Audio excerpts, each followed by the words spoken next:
Can I ask a USC question? Yes, please do. What's the Hollywood Babylon about over what happened with Nunes? Well, she got something called sinusitis.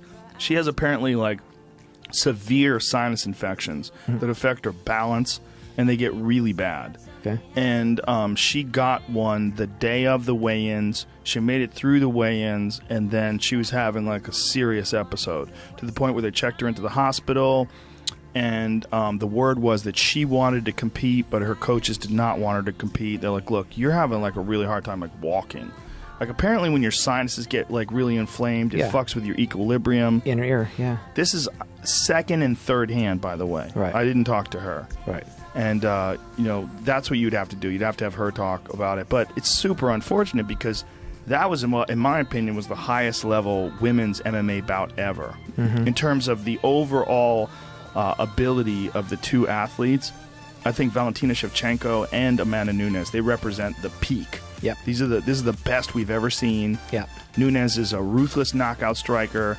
She beat the shit out of Ronda Rousey, and she choked the shit out of Miesha Tate. She's a real legit black belt in Brazilian Jiu-Jitsu, knockout striker. And then Valentina Shevchenko is a Muay Thai champion, ridiculous stand-up, and she caught Juliana Pena with an armbar from the guard. Like, her ground game is nasty, too. Right. I mean, Pena's legit. For her to catch Pena with an armbar, that's staggering. And her striking is so good. Like you saw in the Holly Holm fight, she shut Holly Holm down. Whereas, Holly Holm fucked up Jermaine Durandamy with a question mark kick, dropped her with a straight left hand. She never had close to that kind of success against Valentina. Right. Valentina is super high level with her striking, her movement. She fights southpaw, and she has that beautiful check right hook that she throws that keeps everybody minding their P's and Q's. She's got a super well-rounded game.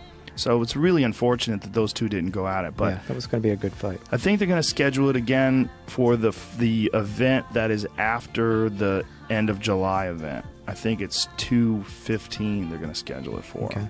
But then, like Dana White said, now Amanda Nunes would never headline an event again. And I just don't think you can force someone to fight if she really did have a significant injury. Like they said that the doctors cleared her to fight. A significant illness, I should say.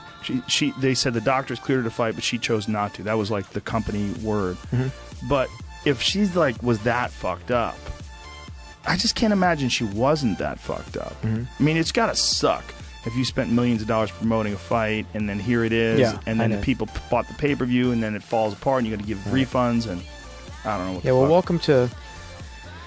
Welcome to the music industry when it was at its big peak in the 90s, when people were writing big checks for stuff and we're gonna get Mariah Carey for millions of dollars. Here's her thing, and then she goes, she has a meltdown. She went crazy, disappears, yeah, and then they're like, what did we just spend our money on? What happened just now? How did Mariah Carey go crazy? What happened? I don't know. I think she had a meltdown.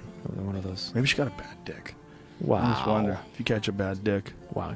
I have never. Personally, I've never caught a bad dick. So have you caught a good dick? I have not, that I'm aware of, caught a big dick. You catch an ambivalent dick? I have not caught an ambivalent dick. Yeah. Keep going. I mean, there might be one in there somewhere. I wonder. I mean, it's got to be a way.